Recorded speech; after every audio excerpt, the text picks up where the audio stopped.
at the moment, actually, we are at the edge of a kind of very big change in the industry. And I believe I launched the course on the right time. If I would be launching at like 2 years ago, people wouldn't get it at all. But right now, they realize that after every update, semantics become more important and topical authority is real. And at the same time, understanding these deep semantics and the context is really helpful for you to actually rank without links. In today's episode, I'm gonna sit down and talk to Koray Tuğberk. And if you have not heard his name before, let's just say we got a pretty deal with us today. Koray has worked immensely on the topic of topical authority and semantic SEO using data science, machine learning, and entity-based contextual search, and more. He has worked with over 200 clients worldwide and traveled to multiple countries as a conference speaker, including the Chiang Mai SEO conference and the SEO Mastery Summit. I'm not gonna stop there. Koray also built the perfect community that any business owner or content creator only dreams of and wants. Koray's community welcomes over 10,000 members on Facebook and over 1,000 students in his course. So in this episode, I'm gonna dive into how he got to his level of success and his advice to aspiring CMOs and online entrepreneurs. And with that being said, let's get into the video. Hi, welcome everyone. We've got the Godfather of Topical Authority with us. So this is the Aspiring CMO show, and welcome Koray to the show. How are you? Thank you so much. And it's a great honor to be here with you. I wish I could actually join earlier, but I guess this worked out better. I can tell in the Chiang Mai, in this sunny day. It's great to be here. Awesome. And oh man, I've been following your work for at least a year. And I think it was kind of a year ago or a little bit more when I first met you. And I said, oh my God, he's talking like a machine. This is so cool. But yeah, like you had a very, very busy year ever since. So you've been to Birmingham, the SEO Mastery Summit, Chiang Mai SEO, Budapest, Sofia and Zakopane. Yeah, many places actually I have been in this year, and it actually worked really great because I wanted to democratize some of the concepts that I have actually found to help the people. And thanks to all these conferences and all these speeches, we actually created, or let's say reinforced our community with the new members as well. It's always great to be connected with the SEO communities face to face. So it is worth that. Yeah, it is really awesome. You have like 9,000 members on your Public Facebook list. Public community, yes. Actually, we have like another maybe 1,000 member requests, but usually we accept them if they answer all the questions. So, or we make them wait sometimes just for 3 months, 4 months in the request section, because even if it is the free public community, we don't accept everyone. We just try to check the profile one by one, and we do a kind of, let's say, try to create a culture there. That's why we are careful a little. Okay, well, that's awesome because I always seen like you have a very strong community around you and people who really respect your work and really admire, and also got a lot of results from what you teach. And I would like to personally also congratulate you on the course launch. Thank you so much. Because guys, if you have not taken the course, I'm not sure. Have you even reopened the course yet? I didn't reopen it yet because I just wanted to focus on the existing members training as much as possible. And until now, actually, maybe over 100 people actually shared their results publicly or privately. And I am thinking about creating a web page actually with all these results, with all these, let's say, the thank you messages and the videos as well. We also gathered lots of, let's say, video reviews about the course too, but probably maybe in 2 months, I will be reopening it by adding new lectures as well. And we worked on the course like 2 years. It wasn't that easy. We recreated it like 6 times. At the beginning, it was 85 hours. And I had to compress it to the 9 hours. So it wasn't easy to make it like pipeline or streamlined with certain concepts, steps, and with a repeatable process for every, let's say, topic for every industry. So that's why it's a little bit unique, I can tell. It is.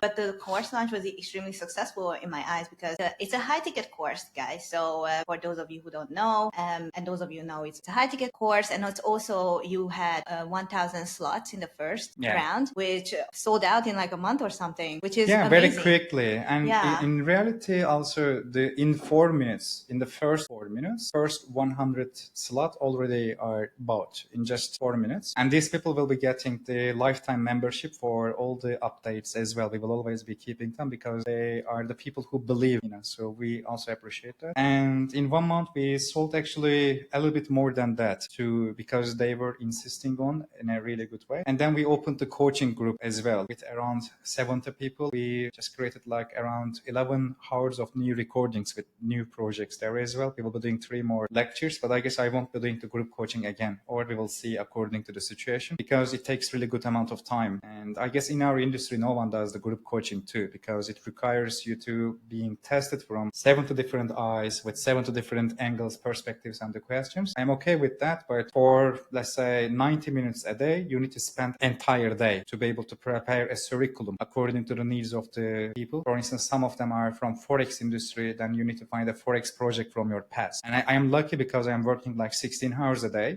and eventually I have a project from their industry, so I'm able to show it. But again, it's still a bit tiring, I can tell. And the one thing I would like to highlight from this, everyone, is that you take so much effort to give everyone a special treatment in your course, your coaching, your DMs, your Facebook posts, and I really admire that. And but could you like walk me through what happened before the launch? Because I see that you have built a very strong community even before the course launch, right? Yes. The thing is that actually at the beginning, for example, at the beginning actually you just love helping people and you love search engine optimization, and you would even do that actually for free. Once you actually love doing something, you don't expect someone to actually pay you. And since I love SEO and also helping people, in a way that it started to create a kind of community around me. But I didn't gather people into the same place. Then someone told me that why don't you create a group on Trello on Telegram or Discord or Reddit or also Facebook. Then we created it and everyone wanted to join. And then YouTube channel started to come. Then other places started to come. And most things actually happened without a proper planning, to be honest, because once you have the people around you, after a point you realize that you are not able to answer everyone and you are not able to help everyone. Yeah. For example, in even this conference, people come to me and they show me a LinkedIn chat from 2 years ago or Facebook chat from, again, 3 years ago. And they tell me, we talked before. Do you remember? You look at here and I answer a question there for them. It's a great feeling, to be honest. I'm not lying. It's a great feeling to be able to be helping for all these people. But I launched the course by telling that one person can't change everything. I am trying to change the SEO culture because every year we realize that we are talking about the links less, while we are talking about more and more data science, machine learning, artificial intelligence, or engineering concepts. And the change in the industry requires also change in our cultures as well. And our community is the first one who actually dedicates itself to help people for, let's say, ease the process of this change for them. And that's why I can tell that we created a strong community and now they are connected to each other. We did our first meetup here. It was beyond my expectation. I didn't expect that much people, to be honest. The mastermind we did, it was great too. And you also learn how to run a community. It's a different job. It is. It's very, very different job because people get everything different sometimes. I will give just 2 experience. I love answering questions in my communities. But sometimes imagine that there are 5 questions. You answer 4 of it. And then you don't have time or you have to take Novalgine or Minoset for your migraine. Oh, no. Then you go. And the 5th person thinks that he doesn't answer me because he doesn't like me. So I'm not blaming the 5th person's angle, but it's not the situation. For instance, you just are tired and you stop answering there, but the people always find a way to get resentment. Even in the mastermind that we did here, a few people messaged me by telling that why I am not in the mastermind. So I didn't handle the invitations by myself, to be honest, but at the same time, it's not possible to invite everyone, and eventually someone will get a little bit less resentment. And step by step, I am learning how to deal with these type of expectations or resentments. I can tell it's a different art. It's a full-time job. Hi, if you listen to this far, thank you so much for listening. And if you enjoyed the show, please leave me a review on either Apple Podcasts, Spotify, or my YouTube channel. If you have any feedback for the show, please let me know on the Aspiring CMO Podcast social media pages on Facebook and Instagram, or send me an email on my website. Now let's get back to the episode. It is, and I really would like to say thank you, how much you really care, because a lot of people don't even get to this point, people got resentful, exactly. And I think that's one of the takeaway we can get from here is the way you have built this strong brand, the persona, the course, everything comes from your kindness and your, I guess, mission to help others. It's true, actually. And when I lost 3,000 websites in a single, basically when I lost my PBN in 2018, I started to come to the white hat industries. Then I realized that the pure white hat agencies, to be honest, they didn't know nothing. properly. And they believed that whatever Googlers say. And it started to annoy me a little bit. Then I started to write case studies and I started to help people. My first mission was basically actually preventing people to have the same destiny, like losing 30,000 websites, millions of dollars, and also sometimes friends. And since I have paid a really heavy price on that specific medic update, I just wanted to show people that these type of harsh updates might happen and you can save yourself while listening just to Googlers or pure white hat show type of agencies. So you need to read the patents, the research papers, you need to be testing all the time, and you need to have a kind of trustworthy, solid testing group together with yourself or with your friends. And eventually all these shares that we do through the years, maybe over 3 years now actually, and we have written over 500,000 words to just explain these things. And after a point, it started to create a culture. And I didn't plan it again, it just happens on the way. So you were not even like strategic at the beginning, like 2 years ago, you're like, I'm gonna build the biggest SEO community. No. I will confess something. One day I am working again, and if you are coming from Black Hat, especially in Istanbul, it's just you and Google. You never talk someone else, and especially in Istanbul, it's very dangerous to work in casino because you can end up in jail. That's why we always have a very closed group, and you can't tell other people what you are telling because they can call the police and give your address and send you to the court. So that's why it was very close. And I actually protected that, let's say, privacy and distance for a really long time. I wasn't that, let's say, reachable, or I was just publishing, answering, but I didn't become friends with no one. I didn't go beyond that. And once, this is the confession, again, I am working like 2020 or something, or 2021. I published again another case study. People love that. Someone reached out to me and told me that, hey, do you want to do an interview? And it was the first time actually someone offers that. The main thing is that I even didn't know who Matt Diggity is. And in the interview too, I don't know who he is. So I am that outside of these strategical things or etc. And one friend actually told me that, I can give the name, it's okay, Paul Jensen. And we worked with him like 3 years ago for a few projects. We helped and we create again his sum of project in my case studies. And after seeing the difference there, he also wants to continue and we became friends eventually. He told me that after that interview, you will get really busy. I didn't get what he means, to be honest, because I literally knew no one. Because I was always like this, read the patent, read the research paper, check what Google does, what Google is changing, and check your PBN network or your websites and take the precautions and continue. I was like a lab person or engineer, basically, I can tell. So I didn't plan any of these, to be honest. All right. That also comes from like a very genuine and, how to say, the hard way that people don't want to accept, like just sit down, do the work and right? Like, that is what I see. And this is why I really admire your work, is like you pretty much sat down and you understood Google patterns. And in the course and some of the other interviews you said people should be thinking like you should have a machine learning logic. Yeah. Which like I like the term. What does this mean though? So when you do the search engine optimization, at the end of the day, you create a certain type of data in the form of a website. And even if your website is very good for the users, and every website owner thinks that their content is great, even if it is not, but you have a kind of website in the form of data. And your website, once it has been processed by the algorithm, you need to understand that algorithms are connected to engineers, and engineers are humans, and they have limited amount of resources. And as an engineer, let's say that I work in the Google, let's say I just rank your website, and then you turn your website into a casino website. And we were doing this, by the way. We were just using lots of, let's say, phantom links, which means we just push all the links to the website, we rank it, and we remove the links, because sometimes you increase page rank suddenly, and even if you remove the backlinks from the website or the web page, it continues to stay at the top. The main thing here is that engineer, let's say, they trust their algorithm, trust our website, but then we turn the website into the casino. Despite previously it was a recipe website, for instance.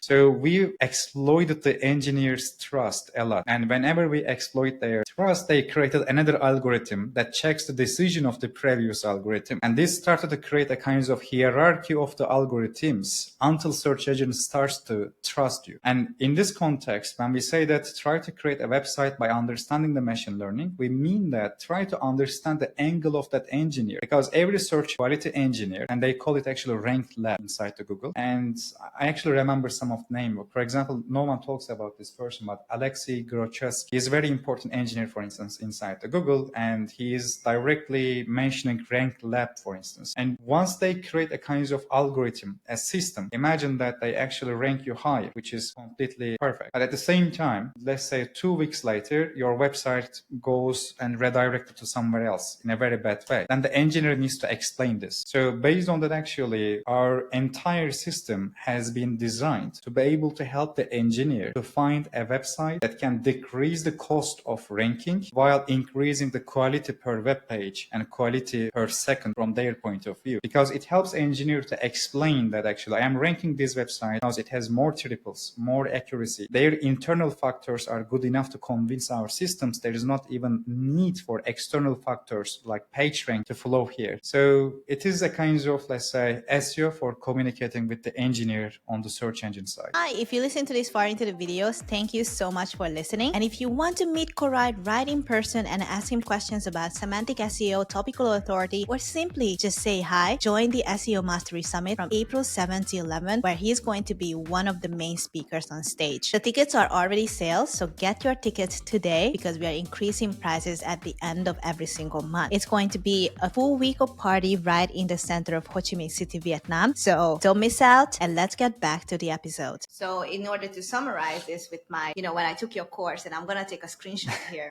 I had like an inner conversation with you. So I was taking the course and I would watch like 10 lectures and then take a section like, okay, Annie's kitchen language. So in a kitchen language right now, I would be like, in order to become good at SEO, you have to think for an engineer trying to do his job well. Yes. Which is, if I put in a query, is this website trustworthy and good enough for the user to find all the information? Yes, and also sometimes I also tell my trainees or people that I help a different type of motto about think like idiot. I also tell this, but it means something like this. Because when you look at the search query as an intelligent creature, you directly get what it means. But when it comes to the engineer, they need to create a kind of algorithm that can guess and predict the meaning of the queries, or let's say billions of the queries. Imagine that they are processing it with a single algorithm. Usually this single algorithm is very good for, let's say, 90% of the queries, but for other 10%, it is not that good. If a query has 5 probable meanings, and the search engine will try to find a web page that is able to satisfy at least 4 of them. And some of these meanings might be a little bit stupid. So that's why actually when you look at the query, you know that it doesn't mean it, but still you will need to interpret that query in that way, and you need to include these subcontexts in your web pages as well. Because if you think like an intelligent creature, these meanings won't be coming there. But if you try to understand the engineer, you will guess that engineer will be actually choosing the context richness with different interpretations of the same query. That's why in the workshop here, actually, I have shown this token insertion methodology. Basically, we get a central entity, then we start to insert tokens, which means which word probably can come before, between, and after these query words. Then we get all the probabilities that can appear here, and then we try to guess what kinds of probabilities are more possible in the queries with what context. But now you're like building a sentence, right? Like when Yes. this Koray also goes into really deep, like how you actually should be structuring your sentence. But for me, who speaks multiple languages, it's almost like, oh, thank you for sharing this, because when we learn languages as a person, it's almost like how Google is trying to learn your website. So let's put an example of what would be a query. What examples were you giving? Like probabilities, like a microphone? No, Might be microphone or anything too. Let's say, for example, sometimes I train global companies and their team, and they usually have like 30 SEOs, 40 writers, etc. And I always tell them that when you get these probabilities, one thing that search engine does, it is called phrasification. Basically, they get the query words and they phrasificate, which means that they try to use these query words in a sentence. They get all the possible sentences, and rather than matching the words in the query, they try to match the context of sentence in the context of the web page. Oh yes, okay. Like I think that was an example in your. I think it was your affiliate lab.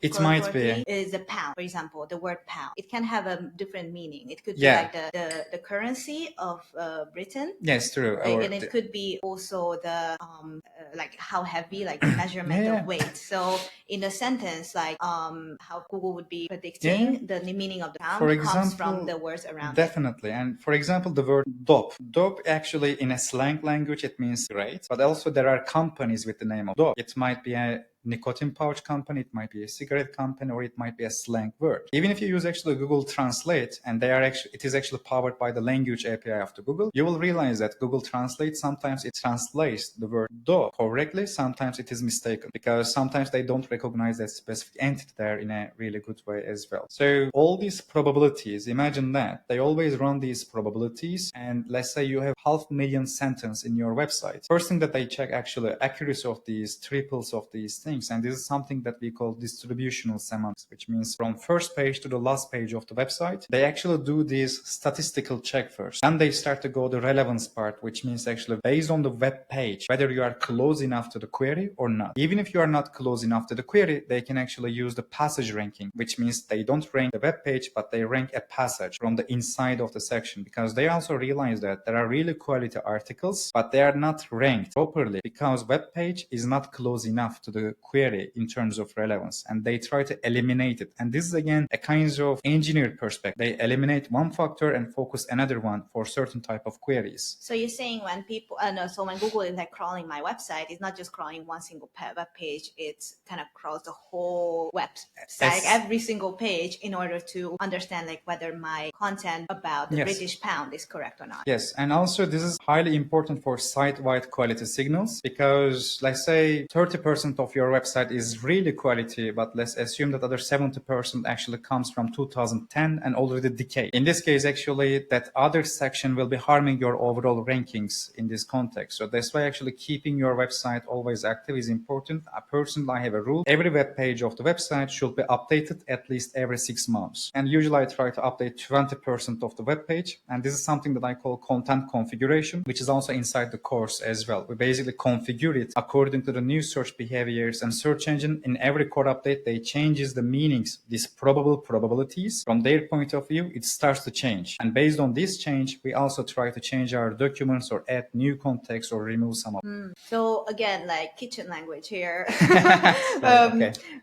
is, so I think it's just the way you explain things, right? It kind of shows how deep and how accurate Google crawling has become, because I think most of the time I consume a lot of SEO tutorials, a lot of SEO stuff, like everything I'm subscribed to basically. And most people talk about the basic stuff, like, you know, you have a web page, talk about, you know, if it's like a recipe blog, then put the name of the name of the dish inside the recipe and call it a day. And of course have some headings, and it's always like, when I have it in the URL, but that's just like a page level analysis. Page level analysis is very repetitive, because these are like 20 years old topics, and that's why actually I don't like talking about this simple stuff that much, because no one needs it anymore. We at the moment actually we are at the edge of a kind of very big change in the industry, and I believe I launched the course on the right time. If I would be launching at like 2 years ago, people wouldn't get it at all. But right now they realize that after every update, semantics become more important and topical authority is real, and at the same time understanding these deep semantics and the context is really helpful for you to actually rank without links. It doesn't mean that be against it. As an SEO, you should use every method that you can actually benefit yourself, so use links as well. But at the same time, if search engines starts to change their prioritization a little bit, you need to change your methodologies according to that too. For example, when you look at the language model MOM, it is highly connected to the experiences. And today, the word experience even appears in this EEAT concept. They actually signal their next step in the previous actual announcement, because when you look at the MOM announcement, they were talking about going to the trekking to the Fuji mountain. And based on that, they are actually suggesting you different type of, let's say, different type of shoes. At the same time today, when we look at the product reviews, it requires one more time your perspective and your experience. All these updates or all these models, all these announcements, they are connected to each other. If you see that, if you sense it, try to verify it from their patents, research papers, and announcements, then they start to actually change your content, change your website according to that. It's also one of the reasons that Quora and Reddit increase their traffic tremendously, because when you look at their articles, it's pure experience. No one in the Reddit is expert for anything, but they have the experience and opinion about it, and that's why they are actually going higher. Right. But do you think that Google is taking the domain like the Reddit because they know that like Reddit is full of just a forum, or is it like the language, the way they write inside Reddit is like, Both you know, of it. when I was like, when I tried this medicine, it was like giving me a lot of like headaches or something. There are three things there. First of all, in terms of the passage ranking, and let's say there are 80 answers in a Reddit post, and let's assume 60 of them are inaccurate and 60 of them are, let's say, wrong. The important thing here is that in terms of passage ranking, every passage has been evaluated based on its own quality. If one passage is more quality than your entire article and every individual passages, it will be outranking you. The important thing here is that you have one passage to be tested out. They have 80 shots and eventually one of them is quality. So yes, average quality is very low there, but at the same time it is about perspective and the experience, because perspectives, which is announced by Google, basically it's perspective. It can't be wrong. It's just different. Right. I can like that Fuji mountain trekking shoes. You might not liking it. And it might be because of its shape or color or something. It's not about facts. It's about experience there. And this section is important because when you look at the Quora question and 100 answers below, even if one of them is really, really quality inside it, it's good enough for convincing the search engine and they have 100 shots. But in your website, you have one answer. You have one shot there. That's why I know that it's not that fair in terms of the algorithmic approach. But from search engine's point of view, they can't kept responsible. If they rank you, and if someone gets harmed because of your website, they can blame search engine. But if I rank Quora and if someone gets harmed because of it, it's the problem of the Quora. And at the same time, there are like 100 answers here and search engine can tell that, look, you didn't like that answer, but there are 99 others. Why don't you go inside the forum and check more or get more discussed? I love this. This is basically common sense, right? Yeah. Like this is actually going back to perspective of the engineer. Yeah. Because as an engineer, I am trying to protect my company. If I rank the Reddit, eventually one of the answers will satisfy you. At the same time, even if you get harmed, I am not responsible. That's it for me. And I will create the algorithm for that. Whoever said Koray was difficult to understand should just go back and rewatch this whole thing. Like, come on, kitchen language. Talk to yourself. I try. So I think Gail in the Authority Hackers was asking you that if you are building a web page, you really pay attention to obviously like the entity or the central entity and all the attributes and the facts. Like you use a lot of facts and then you use a lot of research paper as well. You have a different citation. Again, it's in the course, guys, so you want to watch it. But my big question is that if you use a lot of facts and now we're talking about like Reddit experience and perspective, how do you mix them in, or do you like keep it separate? So this is there was actually a slide about this in my Budapest speech. So I called it actually safe answers. The thing here is that even if for the factual answers, there are some certain ways that you can keep yourself safe by using linguistics. I will give a few samples. For instance, if the question is very factual, I never use modalities. For instance, if the question says, what are the reasons for cancer or causes of the cancer, based on types of the cancer, it will be changing. But again, the main ones, let's say, in this type of answers, you can tell that, for instance, let's say, excessive coffee consumption might cause cancer. If you use the word might, based on the distributional checks or statistical checks, they will eliminate that sentence. Because any modality like will, might, could, can, these are not certainty. These are just possibility. But question doesn't ask for the possibility. It asks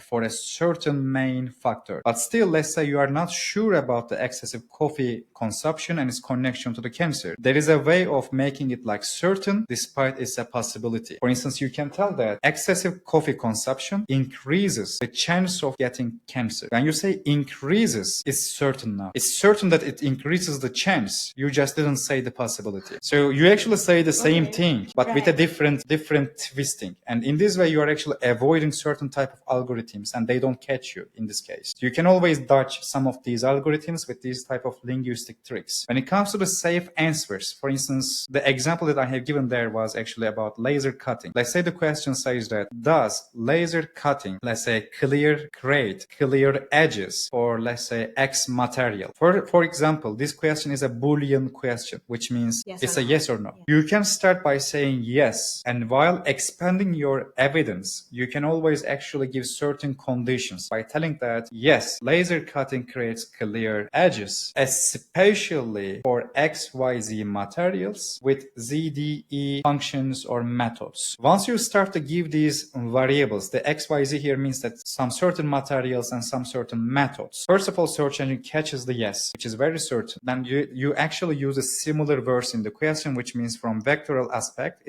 you will be having the similarity and the closeness. Another thing is that you are using the related entities, which means that actually you have the relevance and the connection of these entities to your yes is certain type of conditions. The next step is giving some perspectives. You can tell that, for instance, a laser cutter user reports that laser cutting can create clear edges, let's say, if you use it with water, or if you use it with, let's say, pressured water, for instance. Then you can also give some statistics, and then you can also include some certain type of reports from global companies. Basically, whenever you are actually using these conditions and these extra reports, extra statements, extra explanations from a company, from a user, from a research, you're actually giving a different perspective. This is one of the advantages of actually using the important writers or authors in your industry. For example, when it comes to numerology, if you are giving opinions of some astrologists or numerologists in your articles, and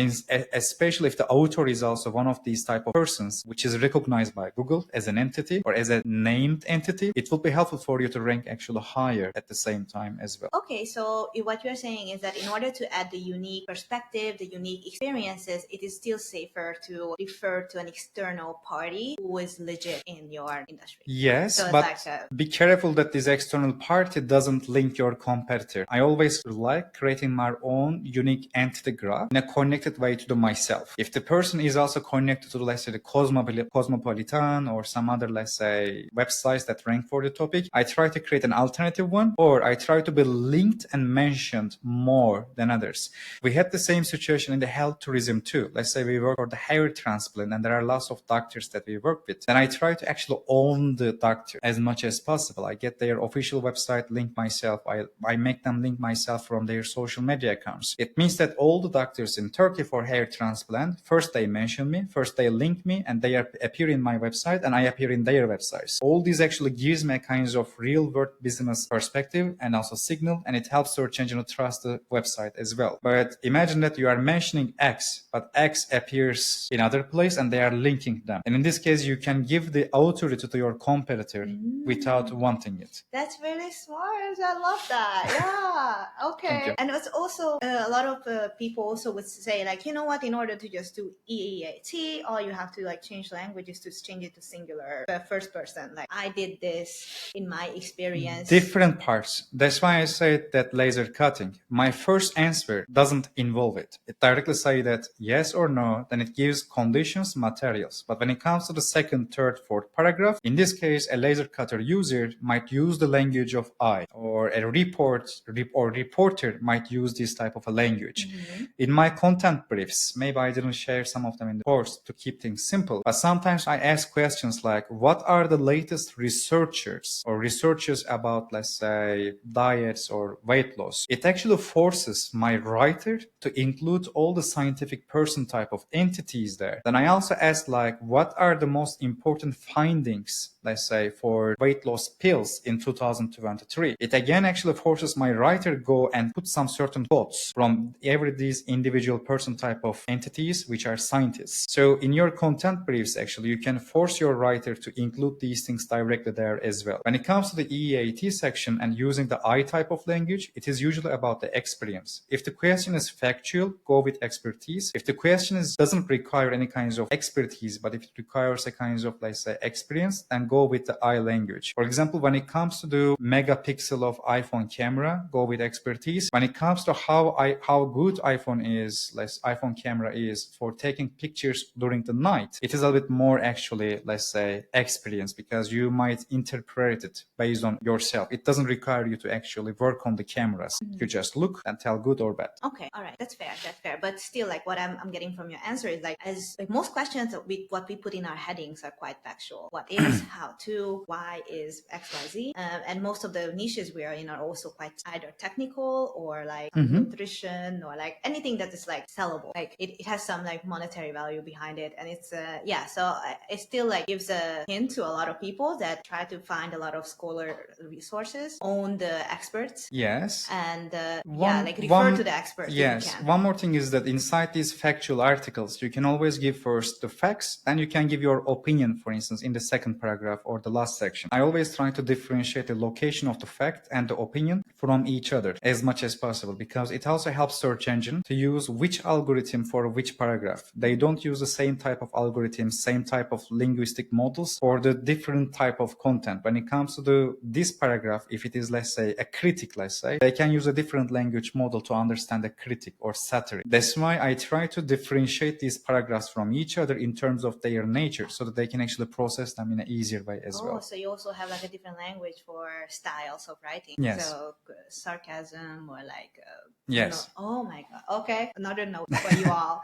I actually the thing you teach in the Topical Authority course, I think one of the new concept that I'm still trying to get my head around is the source context. Yes. Which is that's not something we as most SEOs and people who kind of understand SEO talk about. So what the heck is source? It is mainly it is the thing that actually the search engine calls as the primary focus. In the helpful content update announcement, for instance, they have a section there and they tell that try to justify why you are writing it, which means that actually don't chase the traffic, do not open a page or a query just for taking the traffic. They first try to understand as what type of a business you are trying to rank there. If you are trying to rank for credit cards, are you able to accept any application or not? If you are not able to accept any application, it means that even if as a user I click your website, eventually I will need to go to another website, which means that until I perform my actual end goal, I need to go in two websites.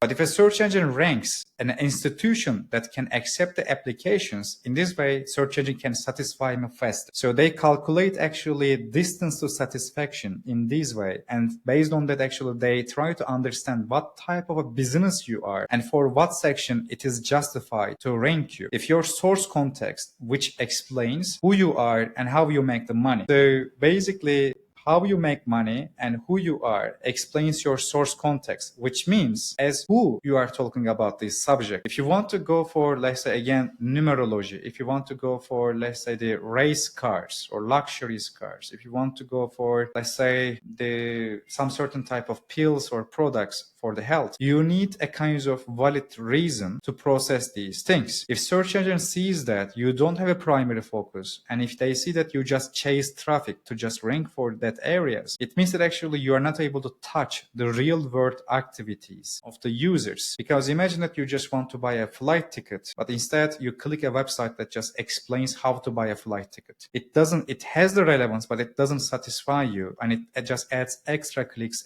extra web pages until you are satisfied. That's crazy. So basically the source context kind of forces us website owners to everybody have a business context. So this is also connected why I am telling don't create niche websites, create niche brands. Because since the Vincent update in 2009, Google gradually decreases the rankings of websites while increasing the rankings of the brands that have real world existence. It is way much more important from Google's point of view. First of all, you are accountable, which means that there is a real business behind the web page. If you harm someone, eventually you will be able to be found and you will be able to actually get a kind of, let's say, court or something like that. But if you are just a blogger who gives wrong information, suggests the wrong stuff, we don't even know who is behind the website. It's one of the actually ways of search engine to keep everyone safe, or they try to find accountable, responsible websites with real-world existence as a business. And that's why the source context needs to be justified for processing that specific topic. For example, if I am processing the photograph machines or let's say the cameras, whether I am actually processing it as a course website for photographers, whether I am processing it as a manufacturer, whether I am processing it as an affiliate, or whether I am processing it maybe just a lens engineer or something else, I need to position myself as a named entity in the topic. I should have a kind of entity-based relevance to the topic to be able to rank there. And this is one of the problems of these latest websites that are hit by the helpful content update. They don't have a primary focus. They try to rank for anything that makes money. Mhm. And usually these are not connected to each other that much. Okay. So if I was an affiliate website today, I should I own the product, or should I just focus on one single product like the best cameras and only talk about You cameras? don't have to own the product, but for instance, if you have any kinds of legal connection to the one of these manufacturers, to be honest, it will be helpful. That's why if I am a strong affiliate, usually I try to make my affiliate partner, which means the person who pays me, to link me as well from their About Us page or somewhere. I just tell them that please state my website or brand name in your About Us page or somewhere in your website as a, let's say, partner website. And I don't position myself like an affiliate. I position myself like an expert for the subject as a, let's say, reviewer or a kind of tester for the quality of these products.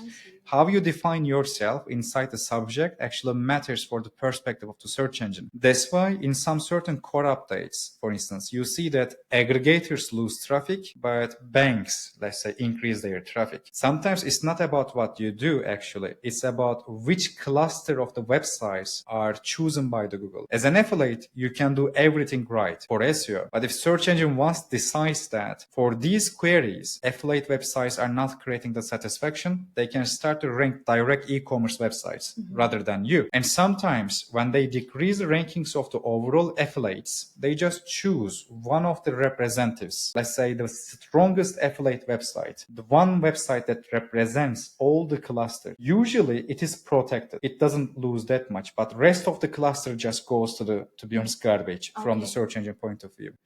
This is actually called information foraging, which means we create a search engine result page, and we create another one, then we create another one. Let's say we put one aggregator to the first ranking, and we put 3 banks under that. Then we change their places. And let's say we put 2 aggregators to top and 8 banks after that. And search engine starts to test these different type of SERPs, and they try to understand which one creates highest level of satisfaction. If they see that there is no need for 2 aggregators in the SERP to satisfy the users, they will get the most comprehensive, accurate, and higher page rank one, and they will keep it, and the rest of the cluster will lose the traffic. So sometimes as an aggregator, you are not competing against the bank to come to first page. You actually compete against the most representative, most authoritative one. And to be honest, this is how the topical authority methodology is born. It is created for taking the place of existing representative one. If you want to replace that specific source, for instance, you need to cover everything in a better way than that. So the search engine in their tests, they can keep you there as the representative. Representative means that once they rank the representative one, there is no need for the rest of the cluster, because that representative already satisfies all the possible search activities, all the possible probabilities based on the word distributions, all the context. It is already satisfied there. The rest can actually be like the banks. But imagine that as a user, again, for the credit card application or bank account application or something like that, would you like to see 10 different aggregator or 10 different bank accounts or bank websites in the SERP? Which one is better for you? For example, I am asking you. One more time asking. Imagine that there is a search engine result page and it has 10 different affiliate websites just for credit card application. And to be honest, all of them rank the same credit cards according to how much commission it pays to the affiliate. Yeah. And they just, let's say, promote one that pays most. And they just rank these things. And another search engine result page, just one aggregator, let's say, at the top 3, and the rest is just banks for your own examination. Which one do you think that is actually more helpful for you to get a credit card with less clicks? Right, the banks. Yeah, banks, course, because direct in this approach. And this is one of the reasons that most affiliate websites are losing traffic, because they are not needed in the SERP. And most people don't look at the things from the point of engineer. As an engineer, if I'm ranking one aggregator, and if it is good enough, I will rank one aggregator. I don't need the second one. So based on this website source context, if you are an affiliate, you should know that you have limited amount of potential there. And if you want to replace the specific representative one, you will need to be adding some extra nuances. For example, in my situation, I was adding actually application form. Just because of the form, I was increasing my rankings. even not the content, just the input area and the form. When you ask the name, when you ask the email address, phone number, search engine thinks that you are able to accept an application. And we were using it, for instance, there. Even if we are not able to evaluate the application, we were just gathering the lead, for instance. I see. All right. So source context is a little bit clearer now, which kind of foreshadows like affiliate website have to pivot a lot. But I really like your sentence when you said like, don't create niche website, but niche brands. Niche brand, yeah. And that will probably go more further than just a website. Like if you need a brand, you probably have a podcast like me or any kind of social signals. Yeah, any brand signal like email lists, email newsletter, or Discord community, because you need to create a difference. Right now, many people in the SEO industry, they just want to create a simple website with automation and they want to make money. The main problem is that 10,000 people want the same thing. Yeah. So the search engine will actually always find the thing that is hard to do, because these hard things to do actually differentiates a brand from a website. And they will always be checking these type of things. Even in the quality rater guidelines and how they are working, they are actually talking about these type of things. When you look at the web page, do you feel that there is a real accountable business behind the web page or not? And sometimes even payment methods can actually prove that. If you just accept the payment based on crypto, but if no credit card, nothing else, it's a little bit sounds shady, to be honest. As a user, you will feel it. Yeah. And all these algorithms might check these things one by one and create a kind of like say overall score or collection of different scores in different verticals. And all these things matter, to be honest. That's why I say that every pixel, every letter, and every byte matter. The holistic SEO. Yeah. Yeah, I love that. And it kind of gives more kind of chance for people like me who want to do more other stuff than a website to like jump in and help and then have a contribution in a business like that.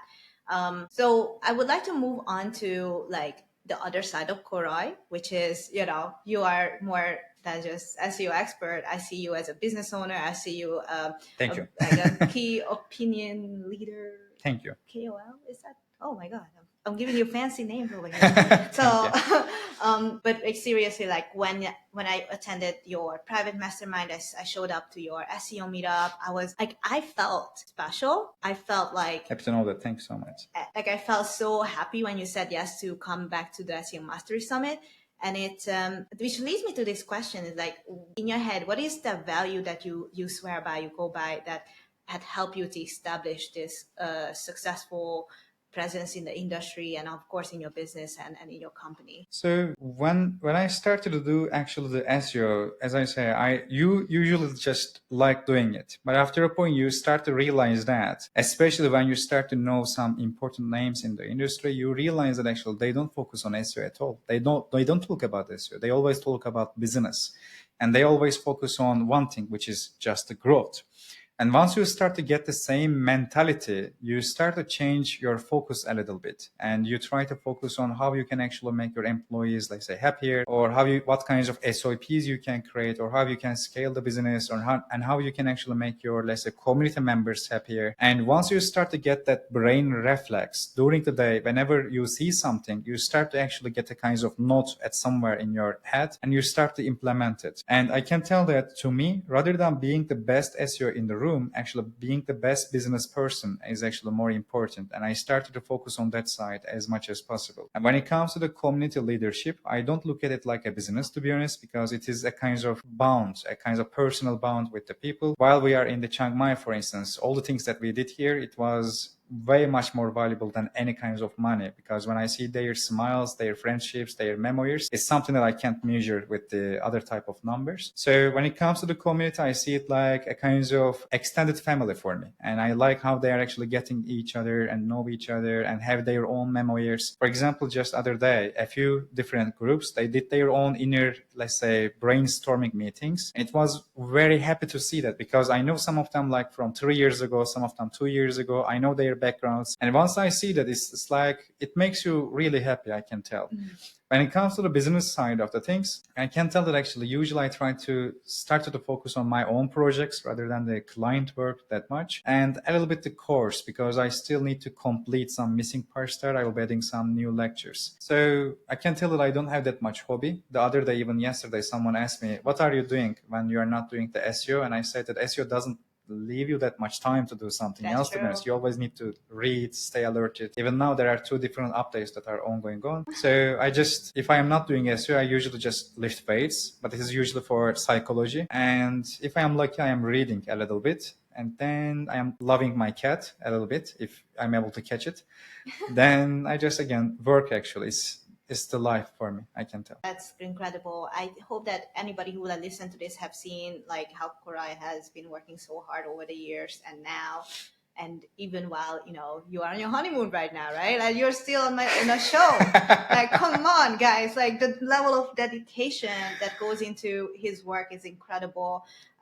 Your course will be available again in which month? I believe so. We are in near November. I guess in January, early January, I guess I will be opening it, and I will be adding my conference speeches, and I will be adding new topical maps, new explanations, a few new concepts, new samples, and we will be also starting sending the personal topical map feedbacks next month as well. So some community members will be happy about it. I also know that, and I can tell that this is a unique course in the SEO industry. The other courses, they don't have these type of this amount of detail for a single thing, I can tell. And at the same time, our community and the community members, when I promote them, for instance, I really feel happy when they get new clients or when they get new JV opportunities thanks to these promotions. It also makes me happy as well. And we already became like a new SEO corner in the field, and it makes me really happy. And that's why, for instance, SEO Mastery Summit is important for me too, because in Saigon and around the SEO Mastery Summit, we have lots of community members, and it makes me happy as well. Amazing. All right. And my final question on this podcast, as this is the Aspiring CMO, where we talk about marketing and entrepreneurship, I would also want to ask like a self-development question from you, is that if you were to go back in time, knowing all your experience and knowledge and wisdom, what is the number one advice you would give to an aspiring CMO? They will love it. But stay in casino, to be honest. Casino. Yeah, the thing is that when I lose the PBN, and there are many other things that happen, to be honest, I'm not able to tell them here. Maybe privately I can explain. But I left the casino industry. I can tell that staying in the casino will be a good thing. But this is a little bit funny answer, I know. The one major answer that I can give that can help you is that never interact with the negativity. It will just create more negativity. Always focus on your own goal without any kinds of, let's say, hype or without any kinds of things. Just close your ears. And even if people say good things about you, again, stay humble and just focus on your own goal and continue to do the same thing every day. You will never regret for doing that, I can tell. Because when you focus on your own goal in a humble way, you will realize that actually eventually you will be getting what you want from this life. I can tell. I love that so much. I love this so much. And it goes back to the same thing what we were saying, is that the reason why, you know, the course launch was so successful and like people show up for you is because you've been living through this value. Show up humble, and negativity, don't even like interact with that. Yeah. Thank you so much for joining the show. Always. This is amazing. I've been so happy. And yeah, I hope you have a good day.